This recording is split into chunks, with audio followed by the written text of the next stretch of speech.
ধরেন বট বাহিনীর প্রধান তার সামাজিক যোগাযোগ মাধ্যমে অ্যাকাউন্টগুলো থেকে যে কোনো একটা অ্যাকাউন্ট হ্যাক বলে দাবি করা হলো এবং সেই অ্যাকাউন্ট থেকে নারী বিদ্বেষী একটি পোস্ট করা হলো। আমি একটু প্রশ্ন রাখতে চাই, ফেসবুকের মালিক মার্ক জুকারবার্গ, তার ফেসবুক অ্যাকাউন্ট হ্যাক হয়েছে বলে সামাজিক যোগাযোগ মাধ্যম গণমাধ্যম নিউজ করা হলো। তখন আপনি প্রশ্নটা কি করবেন যে মার্ক জুকারবার্গের যদি ফেসবুক অ্যাকাউন্ট হ্যাক হয় তাহলে ইউজারদেরকে নিরাপত্তা দিবেন কিভাবে, তাই না? ঠিক একইভাবে আমি একটু প্রশ্ন করতে চাই, বাংলাদেশে সামাজিক যোগাযোগ মাধ্যমগুলোর দ্বিতীয় মালিক হলেন বট বাহিনীর প্রধান, তার যদি আইডি হ্যাক হয়ে যায় তাহলে আমার একটু প্রশ্ন রাখতে হয়, তিনি নিরাপত্তা দিবেন কিভাবে দেশের জনগণের?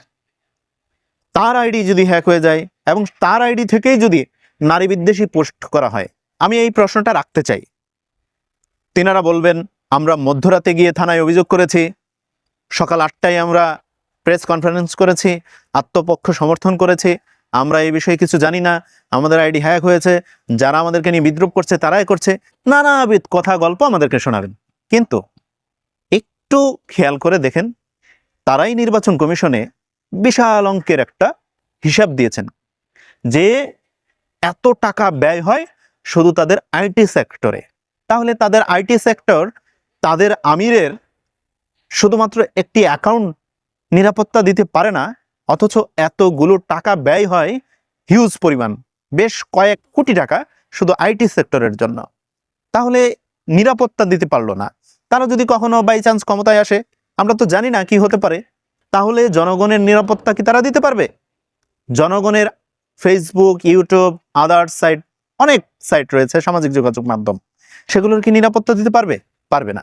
কাজেই তারা আমাদের চোখের সামনে একটি চশমা রাখতে চায়, যে চশমার আড়ালে আমরা কিছু দেখতে পারবো না, শুধু তারা আমাদেরকে দেখবে। তারা আমাদেরকে এমন কিছু চশমা পরাতে চায় যে চশমা দিয়ে কিছু দেখা যায় না। কাজেই তারা যদি আমাদেরকে প্রতিনিয়ত বিব্রত পরিস্থিতিতে ফেলতে চায়, আমাদের উত্তোলনের মাধ্যম একটাই, তারা যা করছে সেগুলোর সাথে আমরা একটু মিলিয়ে দেখতে চাই। আমি একটু প্রশ্ন রাখতে চাই, জামাতের যে স্লোগান রয়েছে সেই স্লোগানের মধ্যে বলা হয়েছে আল্লাহর আইন চাই, সৎ লোকের শাসন চাই। বলেন তো, জামাতের আমির গণমাধ্যমে কি সাক্ষাৎকার দিয়েছে?